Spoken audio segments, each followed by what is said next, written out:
യഥാർത്ഥത്തിൽ ഏതൊരു മഹാൻ പറഞ്ഞതുപോലെ നമ്മൾ എപ്പോഴാണ് സ്വതന്ത്രനാവുക? ഒരു മനുഷ്യൻ എപ്പോഴാണ് യഥാർത്ഥത്തിൽ സ്വതന്ത്രനാവുന്നത്? മനുഷ്യൻ സ്വതന്ത്രനാവുന്നത് രാവിലെ നമ്മൾ ഷേക്സ്പിയർ വായിക്കുന്നു,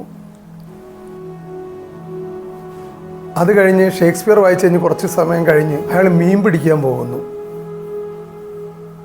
ഉച്ചയ്ക്ക് അയാൾ തത്വശാസ്ത്ര സംബന്ധമായുള്ള വിഷയങ്ങളിൽ ഇടപെടുന്നു, സംസാരിക്കുന്നു. വൈകുന്നേരങ്ങൾ അയാൾ മറ്റുള്ള കളികളിൽ ഏർപ്പെടുന്നു. രാത്രി ആ വ്യക്തി ബിഥോവൻ വായിക്കുന്നു. ഇങ്ങനെയുള്ള ഒരു വ്യക്തി യഥാർത്ഥ സ്വതന്ത്രനാണ്. വ്യത്യസ്ത മണ്ഡലങ്ങളിൽ അവർ ആസ്വദിക്കുന്നുണ്ട് എന്നുള്ളതാണ് അർത്ഥം. വ്യത്യസ്ത മണ്ഡലങ്ങളിൽ ആസ്വദിക്കുന്ന വ്യക്തികളെയാണ് നമ്മൾ സ്വതന്ത്രർ എന്ന് പറയുന്നത്. അങ്ങനെ ഒരു സ്വാതന്ത്ര്യം ഇന്ന് നമ്മുടെ ഇടയിലില്ല, മനുഷ്യന്മാരുടെ ഇടയിലില്ല.